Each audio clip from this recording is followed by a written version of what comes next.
Buana Paksa, Merdeka.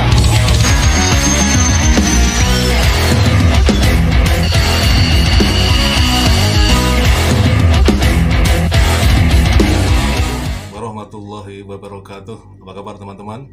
Mudah-mudahan kita semua dalam keadaan sehat walafiat. Dan saya ingin kembali mengajak kalian untuk sama-sama menikmati status-status Facebook dari teman-teman saya yang cerdas, yang berani, yang kritis begitu ya. Dan mari kita nikmati bersama. Berikutnya dari Nur Hidayati, dibatalkan ya, pas buat nanti pas lebaran saja. Ini terkait PPKM. PPKM itu kan katanya upaya untuk mencegah penyebaran COVID. Lah kok bisa diatur? Lah kok COVID-nya itu kok kemudian kayak wedus gitu ya, bisa digiring, bisa dialihkan, bisa suruh kamu jangan kemana-mana dulu, kan seolah-olah begitu kan. Pemerintah batal terapkan PPKM level 3 seluruh Indonesia saat Natal dan Tahun Baru. Ya ini lagi-lagi umat Islam yang selalu dijadikan sebagai sasaran ya kan. Kalau hari-hari besar umat Islam PPKM diberlakukan. Ya, Natal ya, hari raya kafir, dan Tahun Baru kemudian tidak ada PPKM ya kan. Kan lucu ini kan, sangat rasis ya, sangat tindakan kebijakan yang sangat rasis, yang sangat tidak adil terhadap anak bangsa ini kan, perlakuan terhadap umat Islam yang mayoritas ya oleh para pejabat kafir ini ya. Jadi ini memuakkan sekali ya. Tetapi dalam konteks COVID sekali lagi ya, yang cerdas kalian ya, yang jangan berpikir logis ya. Kalau saya yakin COVID udah nggak ada, dibikin ada aja supaya tetap laku bisnis itu, dan tetap kebijakan memanfaatkan COVID ini tetap bisa dimainkan ya kan. Nggak ada COVID. Kalau kayak gini gimana ceritanya? Pada saat Natal Tahun Baru, oke silahkan. COVID-nya terus taruh di mana? Diumpetin di mana? Dikandangin di mana?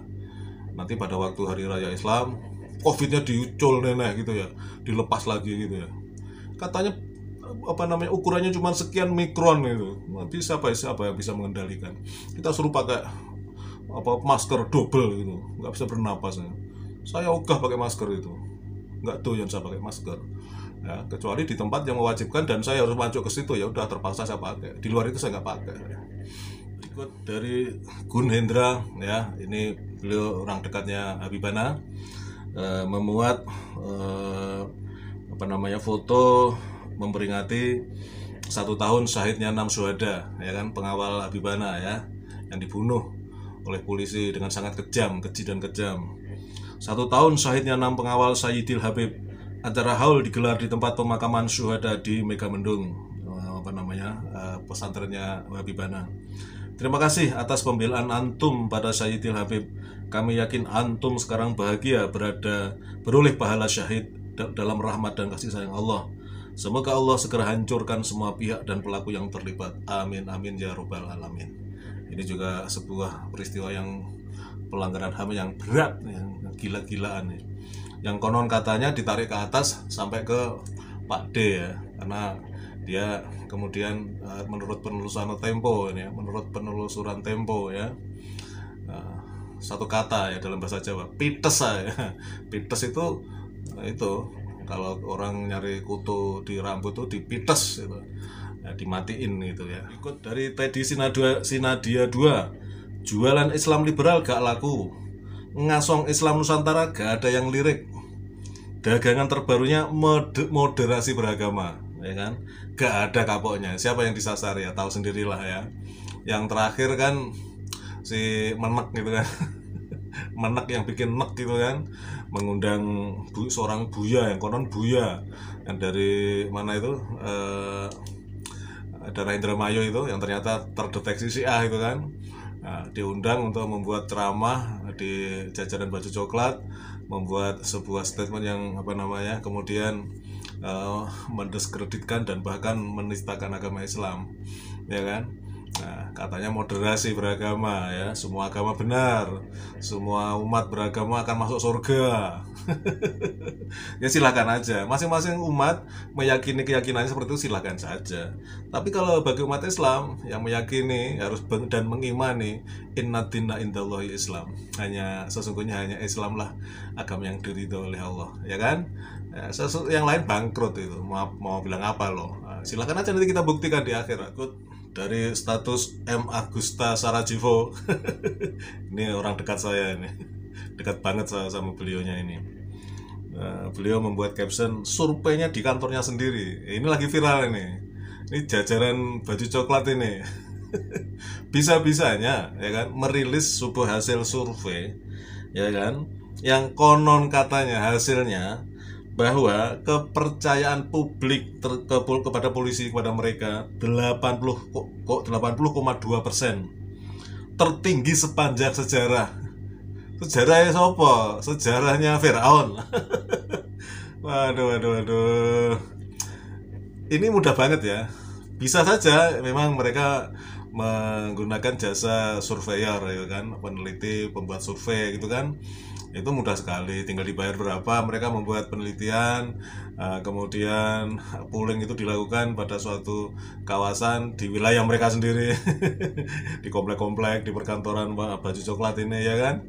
Bisa saja itu survei itu dilakukan benar seperti itu, ya jawabannya pasti sesuai harapan, ya kan. Tapi bisa juga pakai surveyor tapi dia nggak pernah kemana-mana, udah tolong bikin hasil ya. Nah, seperti pesanan saya kan gitu kira-kira. Yang ketiga, nggak pernah ada survei, nggak pernah ada surveyor, ya udah declare gitu aja kan. Zaman sekarang apa yang nggak bisa, ya kan. Publik sekarang apalagi rakyat kecil lah ya, buat makan aja udah pusing, ya kan. Jadi apalagi mikir yang berat-berat, ya udah menggunakan jasa media, digelontorkanlah informasi berita ya. Kepercayaan publik meningkat, ya kan, 80,2% kepada baju coklat sepanjang sejarah tertinggi. Bukannya polisi itu yang dikenang oleh rakyat itu adalah Jenderal Hugeng, zamannya Jenderal Hugeng Iman Santoso, ya kan. Kata Gus Dur ini almarhum ya, polisi itu yang baik cuma 3. 1, Jenderal Hugeng, ya kan, Kapolri pada waktu itu ya. Kedua, patung polisi. Ketiga, polisi tidur. Tapi polisi tidur sekarang dicoret karena banyak menyengsarakan orang, ya kan. Jadi ikut-ikutan si emput saya, sasarakan. Tapi bener itu ya, ada tukang becak yang ngangkut orang perempuan muda hamil itu, jegluk langsung keguguran. Tukang becak muat beras, jatuh tertelungkup ya, itu sering terjadi. Ya kira-kira begitulah faktanya ya. Dari mana 80,2%? Dari P. Imanespit, beliau membuat status dengan huruf-huruf besar dan gambarnya beliaunya sendiri. Jangan pernah berhenti berdoa dan berharap agar bla bla bla, baca sendiri. Saya untuk status ini hanya bisa mengaminkan saja, ya kan.